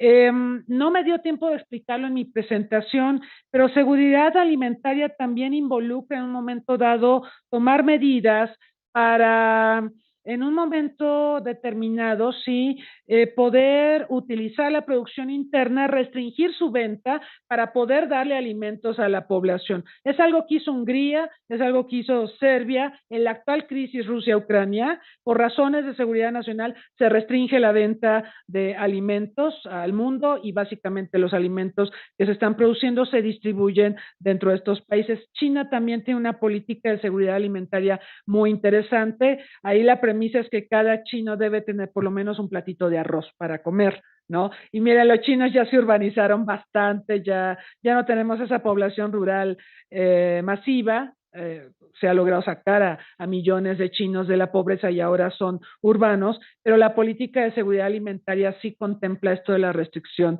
de las exportaciones en situaciones en donde es esencial que la población tenga alimentos. México importa muchos alimentos de Estados Unidos. Entonces, por un lado, necesitamos una política integral. Atender el fortalecimiento de capacidades productivas puede ser con estos pequeños productores.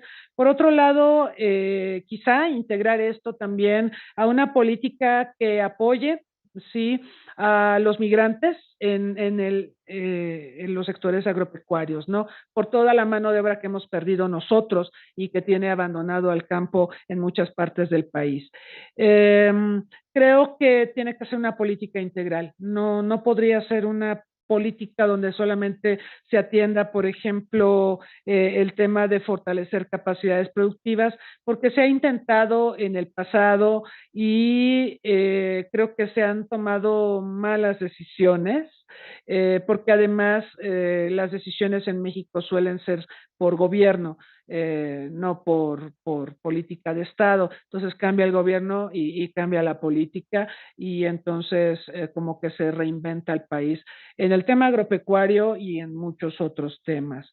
Y bueno, hay otra pregunta que llegó en este momento y que dice, sí, justamente, ¿cuál es su opinión del papel de los TLCs firmados por México y el control de empresas transnacionales en el almacenamiento de granos básicos en el país como factores que afectan los precios de los alimentos en nuestro país? Mire, el Telecán y ahora el TEMEC, pues han sido difíciles para nosotros porque lo suscribimos con dos potencias agrícolas, Estados Unidos y Canadá, dos potencias, dos graneros del mundo. Dicho esto, se ha, digamos, especializado México en lo que sería el sector de hortalizas, de vegetales, la producción de aguacate, el oro verde, le dicen, ¿verdad? Pero no se ha hecho con la debida planeación. De hecho, tenemos lo que algunos especialistas llaman agromaquila, y esta agromaquila ha tenido un gran impulso para la exportación, para abastecer los mercados de nuestros socios en el Telecán o en el Temec ahora.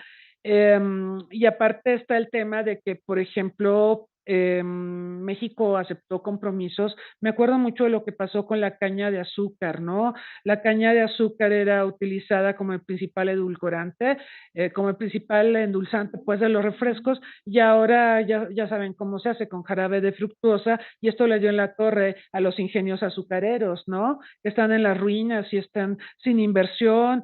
Entonces, bueno, y a eso se suma esto de que las grandes empresas transnacionales, esas que especulan en bolsa y que controlan buena parte del comercio internacional de los alimentos, almacenan granos básicos en México y los controlan o los liberan según ciertas necesidades o intereses de la transnacional. Es muy terrible el panorama, ¿no? Yo creo que ahí tenemos que negociar mucho más estos temas. Yo entiendo lo de la polémica que ha generado lo del maíz transgénico y ahí el presidente ya decretó medidas, luego la suavizó porque pues en Estados Unidos se enojaron mucho porque somos un mercadote de productos agropecuarios para ellos, de granos básicos, entonces les preocupó mucho lo del maíz, pero creo que necesitamos políticas más integrales, vuelvo a lo que dije hace rato, políticas más integrales. No es solo el ingenio azucarero, no es solo el maíz, necesitamos una política más integral porque en realidad estamos viendo impactos diferenciados. Hay sectores que se han visto beneficiados. Lo del el oro verde, cuidado, porque el aguacate, cultivarlo tanto agota los suelos y nos ha creado problemas. Entonces, una visión más integral donde le podamos dar un mejor curso a la agenda agroalimentaria y a este sector que es estratégico. Todos comemos, ¿no? Todos necesitamos alimentos. Entonces, yo apelaría a una visión más integral sobre los problemas. Gracias. Muchas gracias. Bueno, muchas gracias. Pues son preguntas bien complicadas las que plantearon, ¿no? Porque coincido, en realidad creo que el tema del sector agroalimentario no solamente requiere, ¿no?, políticas mucho más integrales, sino además multinivel, y me parece como ver una serie de cuestiones también muy particulares en nuestro país, por regiones, por zonas, ¿no? Entonces, es muy complejo. Rápidamente me refería a lo de la tasa de la natalidad. No, tampoco creo que sea una solución, ¿no? O sea, en realidad creo que eso no solamente en México, ¿no? Ya hay muchas regiones en este momento que enfrentan problemas con el tema de la tasa de natalidad, entonces más bien creo que va por otro lado, ¿no? Creo que la política debe ser, coincido en mucho de lo que ya nos planteó la doctora María, y creo que tenemos que repensar más bien, ¿no? En esa integralidad, qué cosas, ¿no?, nos están faltando. Para mí, que me interesan los temas de tecnología, creo que la tecnología, y obviamente el tema de las capacidades productivas, incorporando tecnología, me parece fundamental, pero además de todo eso, pues hay que incorporarlo en un contexto donde logremos que sean sostenibles, ¿no? Porque yo sí creo, para mí nunca había sido un tema de la sostenibilidad, y creo que desde hace algunos años lo es, ¿no? Porque en efecto, todos comemos, pero si no tenemos dónde respirar ni dónde, pues también, ¿no? Tenemos un conflicto fuerte. Entonces, a ver, voy a tratar de dar respuesta ahí. hay una respuesta sobre justamente, ¿no? Si los biocombustibles son una alternativa viable y sostenible ante los combustibles fósiles, y yo diría que sí y no, ¿no? O sea, creo que sí lo pueden ser, creo que en este momento no lo son completamente, ¿no? O sea, todavía no hemos superado ese límite en el cual la viabilidad medioambiental y económica y productiva sea suficiente para que digamos, ese es el camino, ¿no? Entonces creo que está como mitad y mitad. Estamos en el límite de poder decidir, ¿no? Si los biocombustibles son o no el camino. Y bueno, dos preguntas que se relacionan, que me parecen súper interesantes sobre lo de los biodigestores, porque justamente creo que ese es todo un tema. Y en México, además, aquí nos mencionan los que existen, por ejemplo, en algunas regiones, zonas periféricas, porque además provienen de residuos, de muchos tipos de residuos. Yo creo que esas son una alternativa bien interesante, pero tienen un tema fundamental que es cómo justamente se puede usar en lugares muy localizados, ¿no? O sea, para que un biodigestor pueda ser implementado requieres características técnicas, requieres características también productivas del lugar, ¿no? No se puede montar en cualquier lugar un biodigestor, requiere dinero, ¿no? Por ejemplo, aquí en la Ciudad de México hay un proyecto que se estuvo fomentando de biodigestores, sobre todo en las zonas en Milpalta, me parece que también además de Milpalta, creo que una parte de Coajimalpa, ¿no? Digamos, porque requieres, ¿no? Cierta infraestructura que no es infraestructura muy avanzada, pero requieres tener el espacio, requieres además definir cuál va a ser la materia, ¿no? Que va a usarse en el biodigestor. Y lo que ha sucedido con estos proyectos es que usualmente son de autoconsumo también, ¿no? Entonces el biodigestor lo que hace es que genera todavía un nivel de energía solamente para la casa o solamente para la pequeña zona, la colonia, o si tienen ya ahí una empresita chiquitita que hace algo, lo pueden usar para eso, ¿no? Entonces, tenemos un tema fundamental que es el tema de la escalabilidad, ¿no? Estos proyectos creo que son viables, me parece que son viables específicamente para ciertas áreas, regiones, localidades, pero digamos, pensemos en el consumo masivo, tendríamos un problema, ¿no? Para las ciudades, etcétera. Entonces, por eso les decía que me parece que las políticas públicas entonces tendrían que especificarse muy bien qué puede ser útil, ¿no? Viable económicamente, productivamente, tecnológicamente, dependiendo de las zonas de las que estemos hablando. Ahora, pensando hay dos preguntas que se relacionan también sobre si los biocombustibles pueden generar un alza en los precios de los alimentos, y sí, ¿no? O sea, en realidad ya lo vimos y sí puede impactar en el alza de los precios. A la pregunta del doctor Agustín, en realidad, digamos, lo deseable es que aumentara la productividad y entonces hubiera un efecto inverso, pero lo que está sucediendo es la primera parte, ¿no? Que en realidad sí existe esta correlación positiva entre la parte de la concentración de la producción de granos con la producción de biocombustibles, ¿no? O sea, yo hasta ahora no he visto algún estudio que él no lo pueda decir claramente, pero cuando ve simplemente los datos y cómo se están moviendo, dice, sí, aquí está sucediendo esto, ¿no? Entonces, a ver, esto no quiere, yo creo que para mí lo mismo, necesitamos pensar en una política integral que dé resultado para las condiciones y necesidades del país, ¿no? Sin olvidar que estamos obviamente en un mundo globalizado, etcétera. Yo diría, antes de pensar en si vamos a exportar biocombustibles, tendríamos que pensar si podemos producir de manera eficiente para cubrir cierta demanda, por ejemplo, internamente, ¿no? Y si esa demanda interna además tiene ciertas características que nos permiten dejar un poco nuestra dependencia de los combustibles fósiles, pero eso estoy pidiendo demasiado, ¿no? O sea, México sigue viviendo, ¿no? Del petróleo y sigue siendo una parte importantísima para pensar la economía y lo que no se hace en la economía. Pero sí creo que no que no podemos quitar el dedo del renglón y que no se puede quitar el dedo del renglón, además en estos procesos de desarrollo tecnológico. Para mí, la respuesta está en tenemos que generar tecnología, o sea, tecnología que nos permita contribuir obviamente en las capacidades tecnológicas, productivas, organizacionales, etcétera.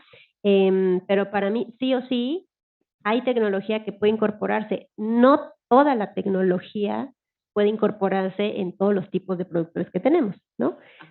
Pero creo que en algunos, y haciendo esta política diferenciada, podría ser muy importante y muy útil, ¿no? Entonces, bueno, espero haber dado respuesta. No, había una última sobre si podía ser una estrategia viable generar biocombustibles en una asociación regional. Bueno, no, nunca lo había pensado, pero en realidad creo que sería interesante pensar, ¿no? Yo ahora, digo, con lo que pasó con la pandemia, me volví de nuevo a mirar el tema de las asociaciones regionales, ¿no? Pensando en que justo las cadenas globales quedaron, ¿no? Muchos problemas y nos ha obligado a repensar el término de la globalidad y hasta dónde lo regional tiene aspectos positivos. Y bueno, podría ser, pero yo creo que ahí enfrentaríamos un problema, que es el problema del cual ya nos hablaban previamente, que es pues con quién te asocias, ¿no? Porque si te asocias con Estados Unidos y Canadá, no sé si sea tan positivo el lugar en donde quedaríamos para esto, ¿no? Pero creo que con otros países con condiciones que podemos compartir y demandas, sería viable y positivo, ¿no? O sea, y sí pienso, digo, vieron lo que pasa en Argentina y Brasil, y creo que a pesar de las crisis que enfrentan, etcétera, puede ser un camino, ¿no? Posible, por ejemplo, de complementariedades, sí lo creo. Muchas gracias. Le vamos a dar la palabra a Argelia para que conteste las preguntas y al final otra vez le regresamos la palabra a la doctora Cristina porque todo lo de YouTube es para ella. Sí, bueno, me pregunta nuestro colega Agustín Rojas, ¿qué metodologías se han empleado para medir el impacto de la sequía en la producción de granos básicos y en la seguridad alimentaria en México? ¿Y realmente han funcionado? Pues tengo que decir que no, porque las metodologías que se utilizan para ver qué tanto puede impactar la sequía, si es una sequía media, ligera o severa, sí, la lleva a cabo la Comisión Nacional del Agua, que tiene pues expertos excelentes, ¿no? En estos temas y utilizan, bueno, todo lo que son estas mediciones de precipitación pluvial que puede haber a partir de cómo está el clima aquí, cómo está en los alrededores, como ahorita, ¿no? Que tenemos el impacto de este huracán, ¿no? Pero realmente el clima está tan trastocado por todos estos fenómenos físico-químicos que están ocurriendo a nivel de la atmósfera, ¿sí? Que a veces son impredecibles. Usted, no sé si les ha ocurrido, pero hay veces que nos dan una información en el servicio meteorológico y resulta que la situación es otra, ¿no? Salimos mojándonos del trabajo o llegamos a la casa bañados o ahí chapoteando en el agua. Entonces, no son muy exactos, pero no se ha hecho una metodología específicamente para ver, para planear qué tan lluvioso será en esta zona durante tal mes que produce, por ejemplo, que produce maíz, para que si falta el maíz aquí, entonces se incentive en alguna otra parte. Se sabe que en México se puede cultivar maíz en todas las entidades de la República. Podemos tener hasta 50 millones de toneladas, no necesitamos importar el maíz blanco, si lo aprovechamos en toda la República y si dotamos a los productores de todo lo que requieren para ello, ¿no? Pues sí, apoyos en fertilizantes, subsidios directos e indirectos. Bueno, esto no se ha hecho, pero entonces la predicción del clima no basta si no está enfocado a entonces qué es lo que está ocurriendo en una región con otra para ver cómo se puede compensar y cómo otras regiones nos pueden estar dotando de aquello que no se produjo en las primeras. Entonces, esto no, y eso es parte de la planeación, pero en este país nunca ha habido planeación, ¿no? Existen planes y programas de gobierno, múltiples, muchos, y con muy grandes, con muchas metas, no se cumplen, ¿sí? Entonces, bueno, por muchas razones. Por ese lado. Inclusive en los años 80, fines de los 80, aquí el Instituto de Geografía empezó precisamente a difundir que era necesario ver qué era lo que pasaba en el país en cuestión de climas, ¿no? Entonces, de allí yo creo que nunca debimos habernos detenido, pero son temas que pasan a segundo o último plano, ¿no? Bueno, y la otra pregunta es de que si el gobierno debería, no dice de quién es, que si el gobierno debería redireccionar o eliminar los subsidios que fomentan un modelo de producción intensificado para para avanzar en prácticas agroecológicas y disminuir el impacto ambiental. Sí, bueno, no, yo creo que en el tema de los subsidios, más bien se deberían de redireccionar y no otorgarlos a aquellos sectores de producción, que son los grandes empresarios, que realmente no son los que lo requieren, ¿no? Los que requieren los subsidios son los medianos y los pequeños productores. Les pongo un ejemplo, ¿no? Ahorita hay un problema ganadero muy fuerte en el norte de la República, ¿sí?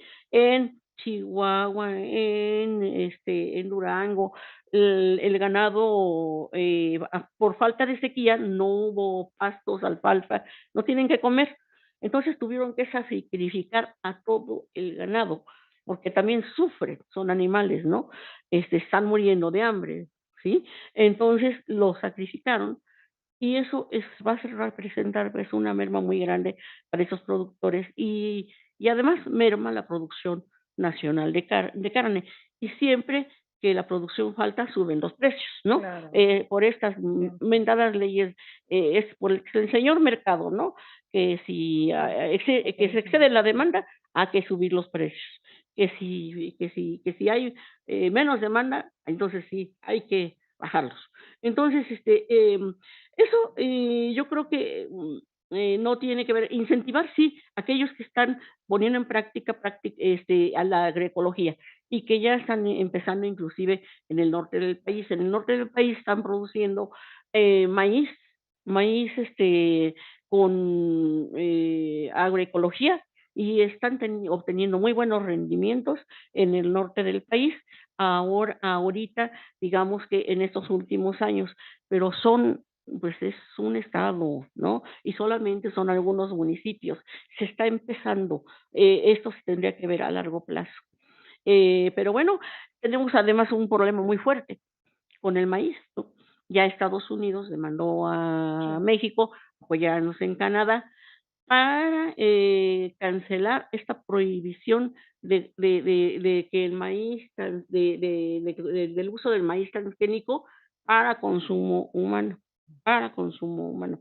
Entonces, se llegó a un panel, ¿no? Entre los tres países, donde México está demandado y donde digamos que la justificación se va a tomar por lo que dice el TLC, pero entonces estamos hablando de problemas de soberanía nacional y solamente respetando, defendiendo la soberanía nacional se puede tener seguridad alimentaria. De otra manera, tenemos que consumir lo que Estados Unidos o cualquier otro país nos diga en función de la rentabilidad que esto representa para esos países. A ningún país le va a interesar que se queden sin producir millones de productores mexicanos que lo están haciendo, que lo saben hacer y que lo único que se requiere es apoyarlos como en cualquier otro país del mundo y como lo hace Estados Unidos. Estados Unidos de Norteamérica ha estado otorgando subsidios desde siempre con TLC y sin TLC, ¿no? ¿No? Y muchos otros apoyos. Apoyo a la investigación científica, podríamos decir, ¿no? Apoyos de todo tipo. Entonces, esto del libre mercado, sí, fue una verdadera trampa para subordinar y hacer más dependientes y más subdesarrollados a los países del tercer mundo, que sí formamos parte de él, ¿no? Le vamos a dar unos minutitos más a la doctora Cristina para que pueda contestar a quienes nos ven desde YouTube. Bueno, saludos a la gente que nos ve desde YouTube.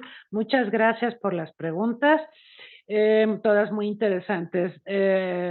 Preguntan, la guerra de Ucrania, los precios de grano subieron, pero la cantidad disponible no se modificó. Hace unas semanas el precio venía a la baja y la disponibilidad también. ¿Por qué esta divergencia? Básicamente por dos razones. Primero, porque Estados Unidos controla a las transnacionales de los alimentos o las transnacionales, las principales transnacionales del sector agroalimentario son estadounidenses.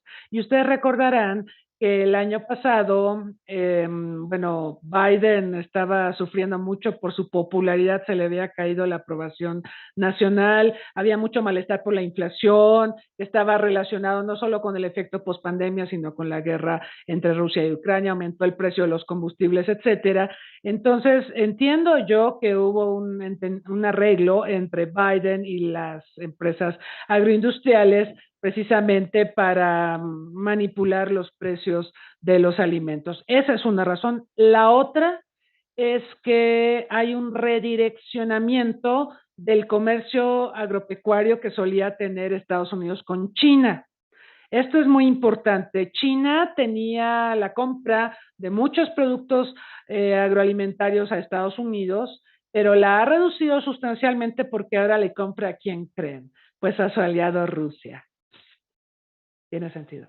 Bueno, ¿por qué Estados Unidos le declaró la guerra comercial a China? Entonces China está buscando márgenes de maniobra precisamente para sobreponerse a estas sanciones de Estados Unidos. Y Rusia necesitaba un mercado para venderle sus granos porque Europa ya no le compra granos a Rusia. Tiene sentido. Entonces le dijo a China, oye, ¿cómo ves que te vendo mis granos? Y China dice, ¿cómo ves que sí? Y sirve que hacemos la maldad a Estados Unidos de reducir la compra de granos. Entonces, bueno, en realidad, pues ahora Estados Unidos tiene que buscar otros mercados y Estados Unidos pues le está vendiendo a la Unión Europea. Como ya la Unión Europea no le compra a Rusia por las sanciones, pues ahora le compra a Estados Unidos. Y entonces a China, como la trata muy mal Estados Unidos, China ya no le compra a Estados Unidos, le compra a Rusia. Y esa es la historia. Bueno, México indirectamente afectada por el alza de los precios en los energéticos. Sustituir la importación de nitrogenados de Rusia o incentivará la compra de nitrogenados de Rusia. ¿Podría disminuir esto los precios en México? Bien, les cuento que el año pasado hubo una cumbre de las Américas en Los Ángeles a la que el presidente López Obrador no asistió, alegando que no se estaba invitando a los presidentes de Cuba, de Nicaragua y de Venezuela, y que eso era injusto porque no puede llamarse Cumbre de las Américas si no están invitados todos los países de las Américas, ¿ok? Entonces no fue a la cumbre. Y esto fue tremendo, tremenda la ausencia del presidente de México, que de por sí no viaja mucho, pero aparte le hizo el desaire a Biden, ¿ok? Pero claro, López Obrador como político sabe que no se puede enemistar tanto con Biden, entonces enseguidita de que acabó la Cumbre de las Américas viajó a Washington a reunirse con Biden. Y algo que se negoció y me parece que no recibió mucha difusión fue que México le compraría nitrogenados a Estados Unidos en lugar de comprárselos a Rusia, porque nosotros sí le compramos fertilizantes a Rusia. Pero en la negociación, así como para decirle a Estados Unidos, tranquilo, sigo siendo tu socio y ya no te enojes conmigo porque yo no sanciono a Rusia, una de las negociaciones fue la compra de nitrogenados a Estados Unidos. Y esto tuvo un perfil muy bajo a la hora de documentar lo que se negoció ya en corto entre el presidente López Obrador y el presidente de Estados Unidos. Y finalmente me preguntan, ¿existe una posibilidad para impulsar una política de soberanía alimentaria en México ante el fatal escenario del TEMEC? ¿Cuáles serían los costos de apostar por la autarquía alimentaria? Lo decía hace un momento la profesora Argelia. Actualmente Estados Unidos nos está demandando en el mecanismo de solución de controversias, Estados Unidos y Canadá nos están demandando en el mecanismo de solución de controversias del TEMEC, porque estamos violentando el TEMEC y el tema del acceso del maíz transgénico al mercado mexicano. México alega que los transgénicos hacen daño, que hay estudios científicos que muestran que pueden ser cancerígenos y tienen otros daños a la salud. Inicialmente el presidente López Obrador prohibió los transgénicos tanto para consumo animal como para consumo humano. Cuando brincaron los industriales de Estados Unidos del sector agropecuario, López Obrador dijo, espérenme, solamente vamos a restringir el de consumo humano y vamos a dejar que el ganado coma transgénicos, ¿ok? Lo cual es lo mismo, pues, los que consumen carne de animal pues están consumiendo un ganado que se alimenta con transgénicos. Bueno, en fin, y ahora de todas maneras, Estados Unidos está muy enojado por el poder que tiene el sector agroindustrial y extendió obviamente el caso, la querella para el tema del maíz transgénico para consumo humano y las posibles restricciones que México podría implantar. Vamos a perder el caso, de una vez se los digo. Vamos a perder el caso porque hay un debate sobre transgénicos muy largo, la Unión Europea tiene estudios científicos y no hay un consenso internacional, de ahí se está agarrando Estados Unidos. Y creo que México no manejó bien el caso. México tiene una triste tradición, les comento, de perder los casos internacionales que se van presentando en temas comerciales y en otros temas, ¿sí? Por ejemplo, cuando queremos traer de vuelta a alguien que fue acusado por delinquir y qué sé yo, y queremos procesarlo acá, no es fácil, no preparamos bien los casos. Entonces, me parece que lo vamos a perder porque efectivamente se está violando las disposiciones del TEMEC. Y por otro lado, lo voy a reiterar, México es un mercado estratégico fundamental para el sector agropecuario de Estados Unidos. Perder al mercado mexicano sería catastrófico para Estados Unidos, ¿sí? No es tan sencillo como decir, bueno, pues que México le compre granos básicos a Argentina, que debería ser, ¿eh? No es mala idea. Deberíamos de acercarnos a una diversificación de la dependencia, o sea, si vamos a seguir manteniendo al agro deprimido y poco apoyado, bueno, por lo menos vamos a diversificar la dependencia y bueno, vamos a comprarle a Argentina, pero no es tan sencillo, no es tan sencillo. Hay muchos candados, hay tenemos problemas también de comunicación, de comercio con América Latina, no tenemos infraestructura para comerciar con ellos.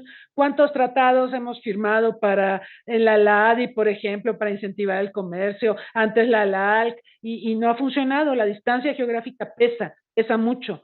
Y también pesa la infraestructura para llevar nuestros productos a otras latitudes. Nos falta eso, construir infraestructura, nos falta voluntad política, porque nosotros normalmente miramos al norte.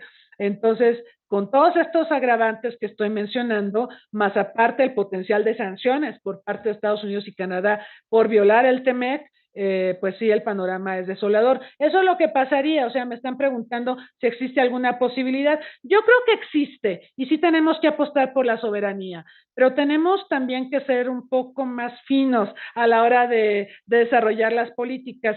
Siento que el presidente tuvo como una suerte de exabrupto cuando empezó a abordar el tema del maíz, fue muy rudo y ya en Estados Unidos causó escándalo, literal.